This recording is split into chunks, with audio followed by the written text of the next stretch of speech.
Bonjour et bienvenue sur Radio LCF, la Chine en français. Aujourd'hui, j'ai pris mon second cours de chant, pas du tout, de danse, je la refais. Bonjour. Bonjour. C'est moi le chant, c'est mon truc. Oui. Bonjour et bienvenue sur Radio LCF, la Chine en français. Aujourd'hui, j'ai pris mon second cours de danse avec Anne-Marie Lafont. Bonjour Anne-Marie. Bonjour. Merci d'être avec nous. Alors, on a assisté à une démonstration de Kuksun. J'ai bien prononcé ? Oui, c'est bien prononcé. Bonjour. Alors, bonjour, merci d'être avec nous. Anne-Marie, qu'est-ce qu'on vient de voir alors ? Alors, on vient de voir d'une part un exercice d'assouplissement Ouais. qui généralement est fait à la barre. Mais bon, ici On n'avait fait... pas de barre dans le studio. Non, donc pour on la fait prochaine au fois, il y en milieu, aura mais une. c'est pour donner une démonstration de ce qu'on fait généralement pendant une demi-heure, trois quarts d'heure dans un cours de danse. À tous les niveaux ou Oui, au niveau à partir de la discipline de danse classique, Ouais. on va dire que chez les enfants plus jeunes, c'est moins long, c'est vraiment 20 minutes, on ne fait pas une demi-heure. Après, c'est presque trois quarts d'heure, tout dépend de la durée du cours, sur un cours d'une heure et demie ou de 2 heures. Ça peut aller jusqu'à 2 heures. Oui, avec les pointes, il y a toujours une demi-heure de pointe. En général, trois quarts d'heure d'échauffement de barre, et puis après, trois quarts d'heure de milieu et une demi-heure de pointe. Mais pas systématiquement à tous les cours. Voilà. Donc le premier exercice qu'on vient de voir, c'est plutôt l'échauffement. Alors voilà, c'était un exercice dit de rond de jambe à terre. Et c'est un exercice d'échauffement, oui, tout à fait. Et le second ? Et le second, c'est l'extrait de la variation du troisième acte de La Belle au bois dormant, d'Aurore. Et donc, c'est au moment où elle se marie, et voilà. Et donc, c'est parce que la dernière fois que je suis venue vous voir, je vous ai expliqué que j'avais monté cette variation pour une classe de grande à Canton. À l'école Phoenix Ballet. Puisque vous allez régulièrement donner des masterclass en Chine. Et donc là, c'était pour un petit peu illustrer ce que les élèves avaient appris là-bas, parce que c'est une variation dite de répertoire, donc tout le monde fait exactement la même variation. Et combien de temps on met pour monter une variation ? Est-ce que cette variation, elle arrive comme ça un jour en cours, ou est-ce qu'elle a été préparée avant ? Ah non, cette variation, c'est une variation de répertoire, donc c'est ce qui est dansé dans tous les opéras du monde. Voilà, c'est Marius Petipa qui est à l'origine. Après, bien sûr, il y a des arrangements, mais en fait, tout le monde danse la même chose dans tous les pays du monde.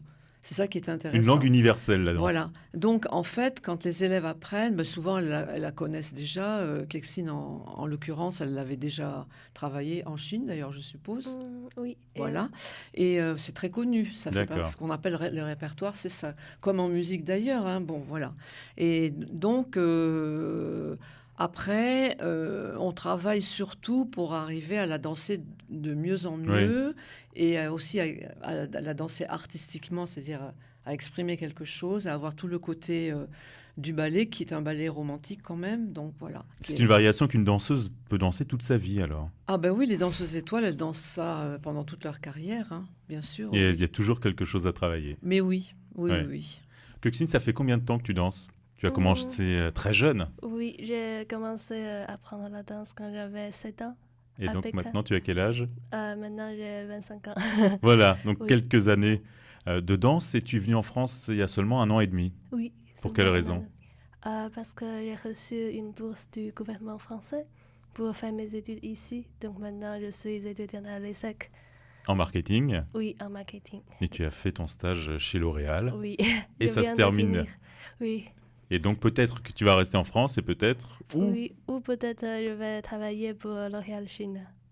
Oui, de beaux projets. Raconte-nous comment tu as commencé la danse. Pourquoi ? C'est toi qui as demandé à danser ? Ah oui, parce que j'habitais juste à côté du Ballet national de la Chine.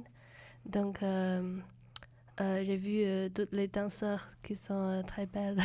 Oui. Et donc à 7 ans, tu as demandé à tes parents ? Oui. Et ils étaient d'accord ?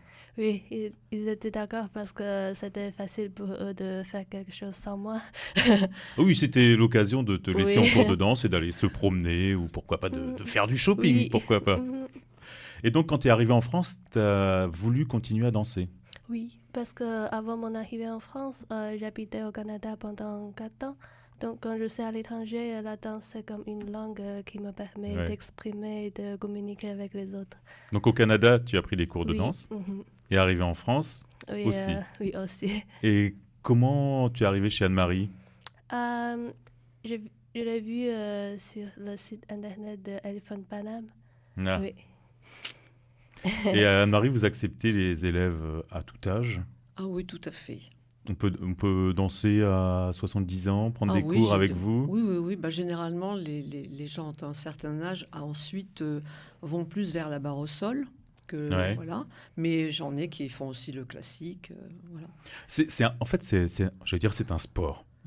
On peut le faire comme un sport pour Ben oui, de toutes les s'entretenir. façons, il y a, oui, tout, absolument, puisqu'on fait travailler tous les muscles, on fait travailler l'assouplissement, la coordination. Ouais. Donc c'est bon à tout âge, oui, bien sûr. Et vous avez plutôt des femmes? Oui, Quelques hommes? Oui, j'ai quand même quelques hommes, mais j'ai plus de femmes, effectivement. De Oui. tout âge, les hommes aussi? Oui, plutôt jeunes alors. Oui. Plutôt des garçons qui sont ou au conservatoire ou des jeunes adultes. Oui. Kuxine, qu'est-ce que tu aimes dans la danse? J'aime bien faire la danse et aussi j'ai travaillé pour quelques compétitions internationales. D'accord, tu fais Oui. des concours. Non, j'ai travaillé pour le concours. Comme Ah, tu travaillais pour les concours. Le prix de Lausanne. J'étais la traductrice pour les candidats chinois. Oui. Et dans la danse, techniquement, est-ce qu'il y a des choses qui te plaisent plus que d'autres? Le travail à la barre ou les variations? J'aime beaucoup le travail à la barre et aussi,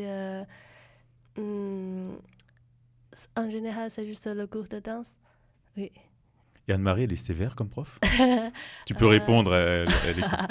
Non, elle est très gentille. Elle est très gentille. Il faut quand même être un peu strict. Exactement, je suis quand même exigeante. Exigeante, voilà. Je corrige et je demande toujours plus, je les pousse.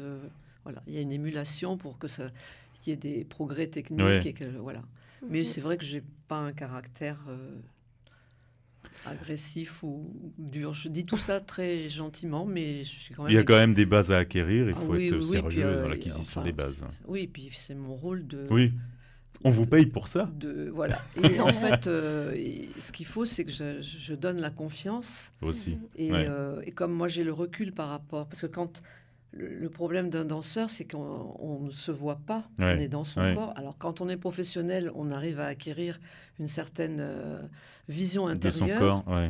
Mais sinon, c'est à moi de voir quand tel élève peut aborder des choses plus difficiles techniquement, ou au contraire dire non, ça...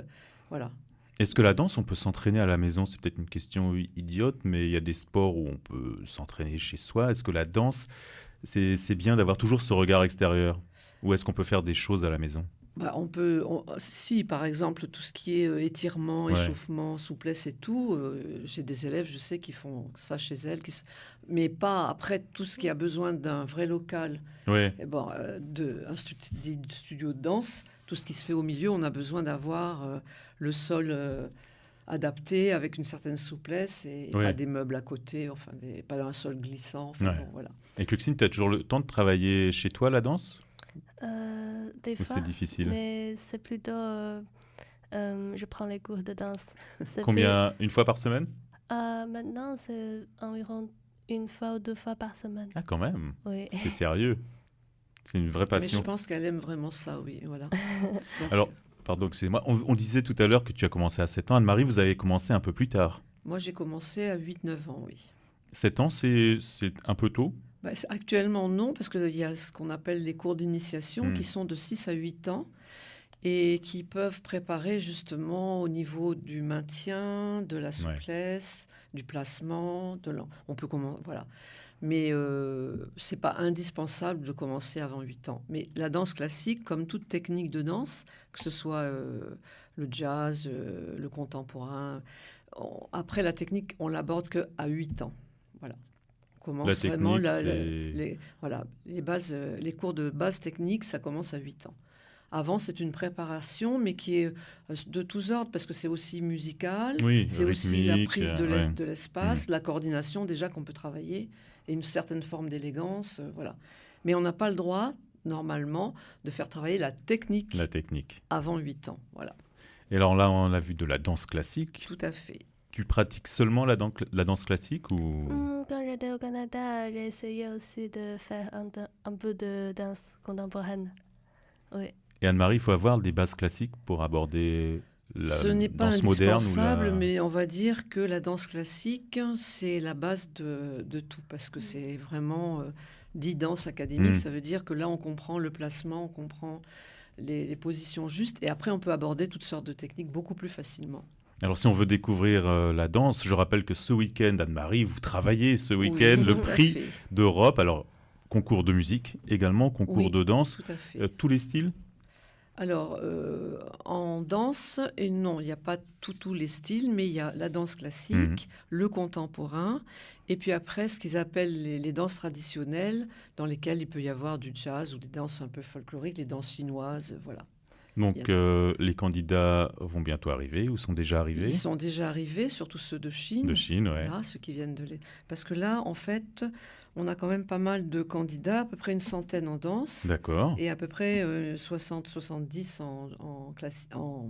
en musique. Et pour la danse, il y a des Français, des Italiens, des Japonais, Américains et bien sûr Chinois.